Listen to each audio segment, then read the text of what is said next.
course, I was looking for pictures of older women having fun. Time magazine, no older women. New Yorker, no older women. People magazine, Vanity Fair, Home and Garden, Family Circle. No pictures of older women enjoying life. This can't be. Oh, a magazine issue dedicated to aging. That will have it. Nope, not a one. Why not challenge this great American myth that opts for Energizer bunnies over the experience and wisdom of maturity? I'm full of life, piss and vinegar. Yeah, I'll be 65. And I'm great. So, you want to hear about my sex life, huh? Well, okay, here goes. Most men, at least the ones I come into contact with, prefer younger women.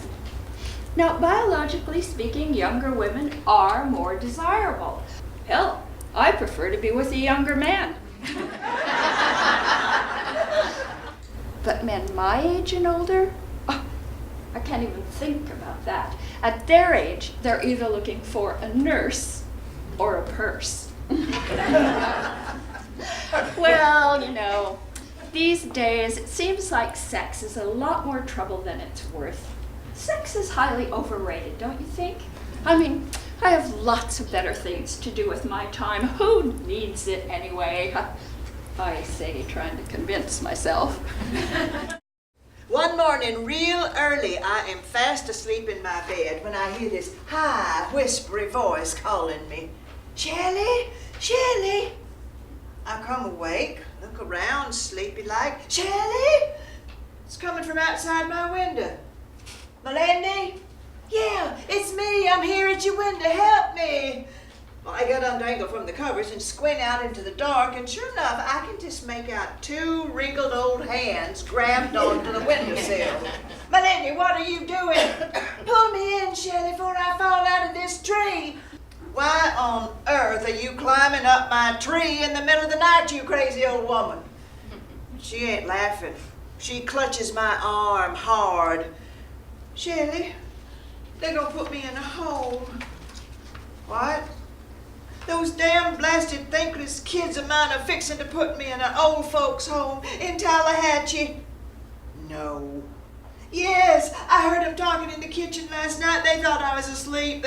They've already arranged it, signed all the papers and everything." In a little while, the phone rings, and it's Melindy. "Shelley, come on over here. I got some explaining to do." When I get there, she's in the parlor all by herself on the sofa, looking disgusted. "Shelley, I'm gonna tell you the truth, and don't you interrupt me till I'm done. My kids wasn't gonna put me in a home." "They what?" "No, not today, not ever. I didn't hear the first part of their conversation last night. They wasn't talking about me. They was planning to take that dog to Tallahatchie." Last stop, I think. The elevator door opens into the ward. I catch a waft of urine mixed with disinfectant. There they are, parked in wheelchairs, like abandoned cars by the side of the road. Some are sleeping, some drooling, some talking with invisible ghosts from their past. Oh God, please don't let me end up this way. I feel so guilty. We had to put her in the home. All she wants is for me to take care of her, to take her home with me. "You are a traitor! You put me in here!" I want to explain my inability to care for her, my hideous schedule, all the travel, but I don't. "I'm planning my birthday party. We're going to have scotch and dim sum and a walk-up parade right here in the dining room. But you have to smuggle in the scotch for me. Write it down so you don't forget."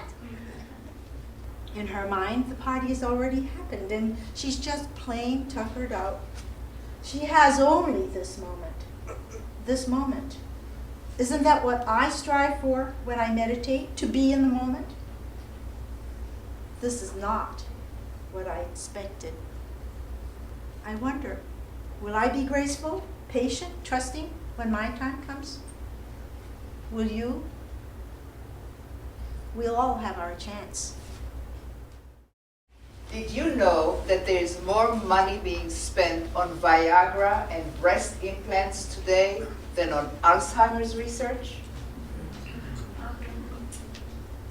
That means that by 2040, there's going to be a large elderly population with perky boobs and huge erections and absolutely no recollection of what they look like.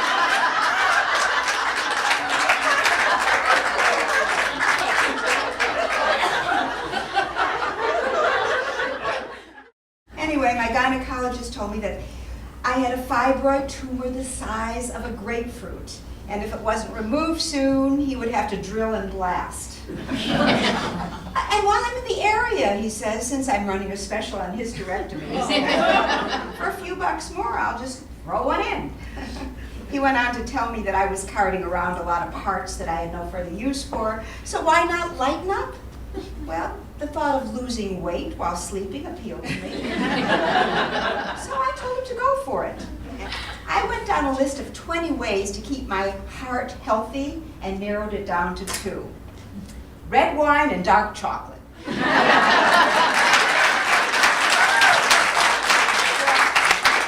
I may turn into an obese wino, but my heart will be pumping like a fire truck. Do you know that most people die around their birthdays? Sometimes 3 or 6 months before or after. Anyway, Bev and I are at dinner and we've shared a very good bottle of wine. I have a moment of illumination. I can't believe it. We haven't mentioned death yet, have we? Bev grimaces. She likes parties, but she's not as fond of death as I am. Death isn't an old man with a gray beard and a sickle. Oh no. Death is the last lover. He brings you respite from pain. He welcomes you home. Your dream lover, death, who brings you to the place you have always sought and never quite found. So, anyway, back to the funeral. My nephew, Stuart, who lives in London, a pastry chef by day and a rock star by night, has agreed to sculpt me, life-size, in marzipan. At some significant moment, I'll be unveiled and everyone will take a big, tasty bite. But wearing what? Bev says not the red bikini. I've ruled out nudity. Although Stuart said he could do fantastic gray pubic hair out of shredded coconut. Yes, aging is not for sissies. The body does deteriorate and we cannot take it for granted any longer.